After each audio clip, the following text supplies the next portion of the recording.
तो दोस्तों ये कहानी जबलपुर के एक लड़के की कहानी है जो जबलपुर में अपनी स्कूलिंग कंप्लीट करके अब कॉलेज में एडमिशन लेने वाला है। ये कहानी मेरे एक सब्सक्राइबर ने मुझे भेजी है। अगर आप भी अपनी कहानी मुझे भेजना चाहते हैं contact.abhaysha@gmail.com पर भेज सकते हैं। जबलपुर के उस लड़के का नाम हिमांशु है। हिमांशु दिल्ली के एक बड़े कॉलेज में एडमिशन करवाता है क्योंकि हिमांशु की स्कूलिंग कंप्लीट हो चुकी थी। उसे अब ग्रेजुएशन करने के लिए कॉलेज जाना जरूरी था, इसलिए हिमांशु जबलपुर छोड़कर दिल्ली चला जाता है। दिल्ली के एक बड़े कॉलेज में एडमिशन करवाता है और दिल्ली में ही एक रूम किराए पर ले लेता है। उसके बाद वो अपने जबलपुर से ज़रूरत का सारा सामान लेकर उस रूम में शिफ्ट करने के लिए जाता है। सबसे पहले हिमांशु सोचता है कि इस रूम की सफाई कर देता हूँ और उसके बाद सारा सामान मैं रूम में सेट कर दूंगा। हिमांशु रूम की सफाई करने में लग जाता है। रूम की सफाई करते करते हिमांशु को 2 पायल मिलते हैं। हिमांशु को लगता है कि ये पायल इस रूम में क्या कर रहे हैं। फिर हिमांशु सोचता है कि हो सकता है मेरे से पहले इस रूम में जो रहते होंगे उनका ये पायल छूट गया है। मैं इन दोनों पायल को उठाकर ड्रॉअर में रख देता हूँ। कभी वो अगर पायल को खोजते हुए मेरे पास आएंगे तो मैं ये पायल उनको दे दूंगा। क्योंकि रूम की सफाई करते करते और सामान सेट करते करते हिमांशु काफ़ी थक चुका था, इसलिए जैसे ही शाम होती है हिमांशु को नींद आ जाती है। हिमांशु सो जाता है। पहला दिन काफ़ी अच्छे से गुजरता है। सुबह मॉर्निंग में हिमांशु उठकर अपने कॉलेज चला जाता है। कॉलेज में स्टडी के बाद वो शाम में अपने रूम में वापस आता है। हिमांशु थोड़ी बहुत स्टडी करता है और रात के डिनर का इंतजार करने लगता है। हिमांशु अपना डिनर बाहर के एक फूड मेस से मंगवाता था जो रात के करीबन 8 बजे डिनर को पहुंचा दिया करता था। हिमांशु रात के 8 बजे डिनर करके और सोचता है कि आज मैं थोड़ा जल्दी सो जाता हूं और हिमांशु बेड पर लेट जाता है। जैसे ही रात के 12:30 बजते हैं हिमांशु को फील होता है कि रूम में बैठकर कोई रो रहा है। हिमांशु को बड़ा अजीब लगता है कि सिंगल रूम में जहां अकेले मैं रहता हूं किसी के रोने की आवाज कैसे आ रही है। हिमांशु खड़ा होता है और खिड़की की तरफ देखता है।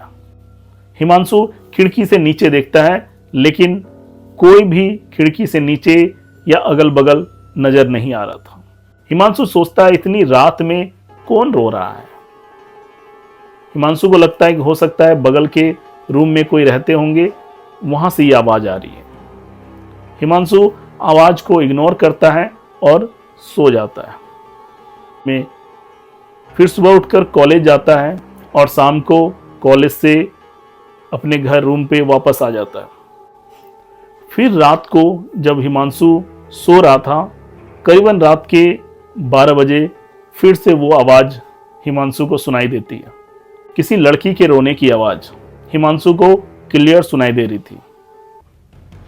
फिर से हिमांशु उठते हैं और अपने रूम में अच्छे से तलाशी लेते हैं कि आखिर कौन रो रहा है, लेकिन कोई भी रूम में नहीं रहता है।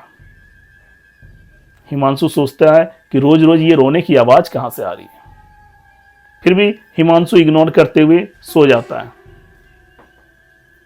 इस बार रोने की आवाज रुकती नहीं है, कंटिन्यू चलने लगती है। हिमांशु को कुछ भी समझ में नहीं आ रहा था कि रूम में रोने की आवाज कहां से आ रही है। किसी तरह हिमांशु रात गुजारता है और सुबह अपने दोस्तों को कॉल करता है, अपने कॉलेज फ्रेंड्स को, और कहता है कि यार रात में मेरे रूम में किसी के रोने की आवाज आती है। मैं सही से रात भर सो नहीं पाया हूं आज। अगर इसी तरह चलता रहा तो मेरे एग्जाम जो हैं वो अच्छे नहीं जाएंगे, तुम लोग कुछ करो। हिमांशु के फ्रेंड्स कहते हैं कि ठीक है, आज हम लोग तुम्हारे घर आएंगे। और रात में हिमांशु के 2 फ्रेंड्स हिमांशु के घर आते हैं और तीनों एक ही बेड पर सो जाते हैं। रात भर तीनों गहरी नींद में सोते हैं और सुबह हो जाती है। कोई भी रोने की आवाज़ रात में नहीं आती है। सुबह दोनों दोस्त कहते हैं कि यार हिमांशु, तुझे कोई भ्रम हो रहा है और रात में कोई भी रोने की आवाज़ नहीं आ रही थी। तू लगता है एग्जाम का स्ट्रेस कुछ ज़्यादा ले रहा है, जिसकी वजह से तुझे ये सब आवाज़ें सुनाई दे रही है। तो आराम से पढ़ाई किया कर, ज़्यादा स्ट्रेस लेने की ज़रूरत नहीं है। अच्छे से पढ़ाई करोगे, एग्जाम अच्छे ही जाएंगे। उसके बाद दोनों दोस्त उसके रूम से चले जाते हैं। उसके बाद फिर दिन गुजरता है और रात होती है। हिमांशु अपने बेड पर सो रहा था।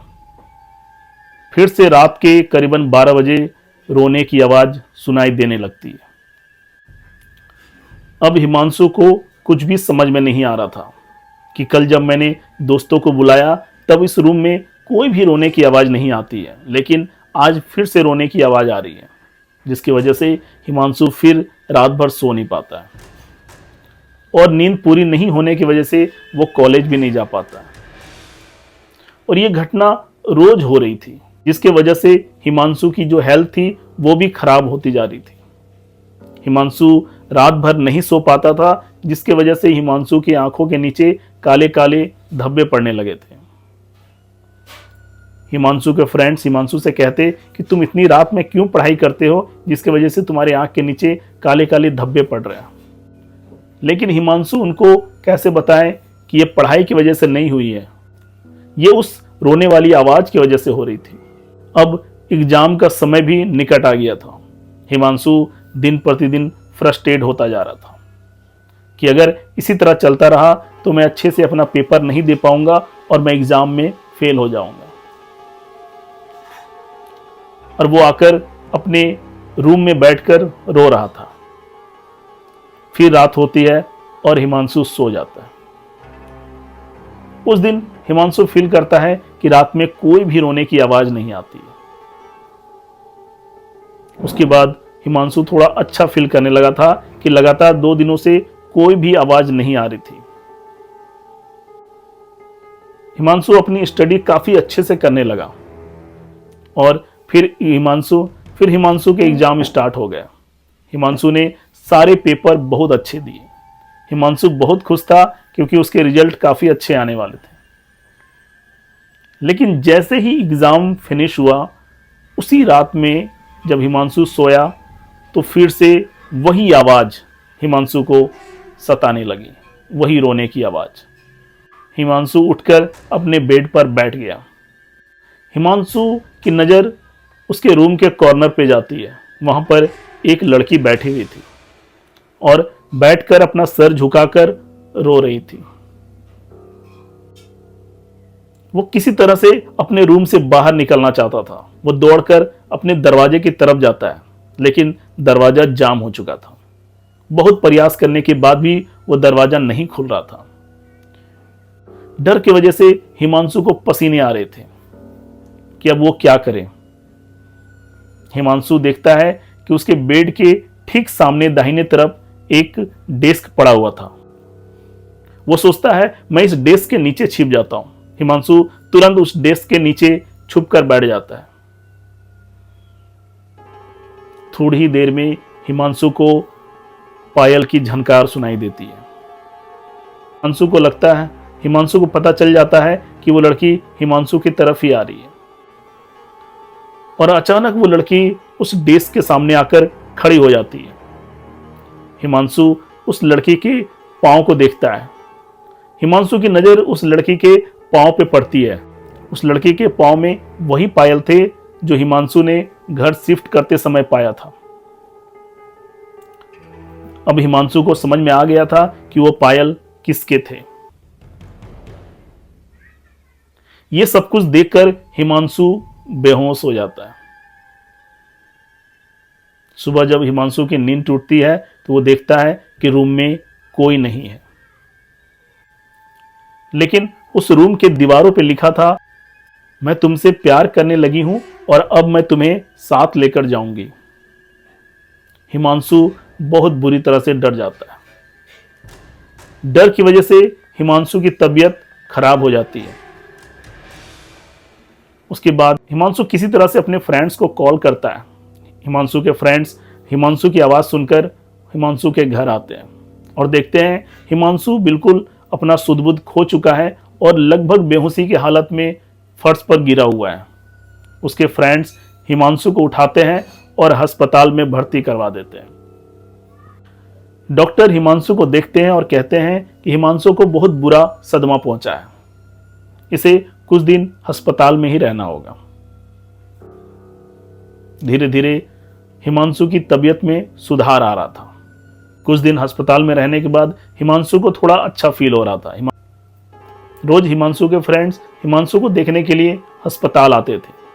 वो देख रहे थे कि हिमांशु की तबीयत दिन प्रतिदिन ठीक होते जा रही है।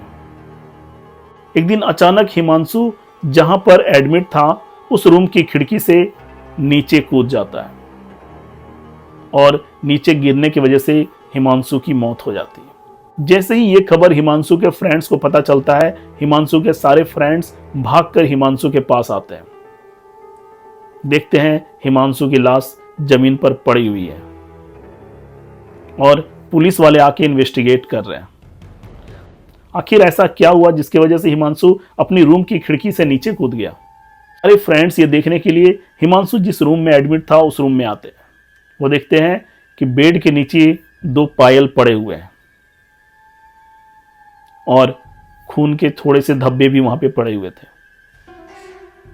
उसके बाद हिमांशु के जो फ्रेंड्स थे हिमांशु की बात को याद करते हैं कि हिमांशु ने बताया था कि जब वो घर की सफाई कर रहे थे तो 2 पायल मिले थे और उसके बाद से हिमांशु को रोज रात में रोने की आवाज आती थी। हिमांशु के फ्रेंड्स बहुत अफसोस करते हैं कि शायद हम लोग हिमांशु के बात को मान लेते। हिमांशु सच कह रहा था, लेकिन अब बहुत देर हो चुकी थी। हिमांशु की जान जा चुकी थी। तो दोस्तों, ये इंटरेस्टिंग कहानी आपको कैसी लगी एक कमेंट के माध्यम से जरूर बताएं। Thank you.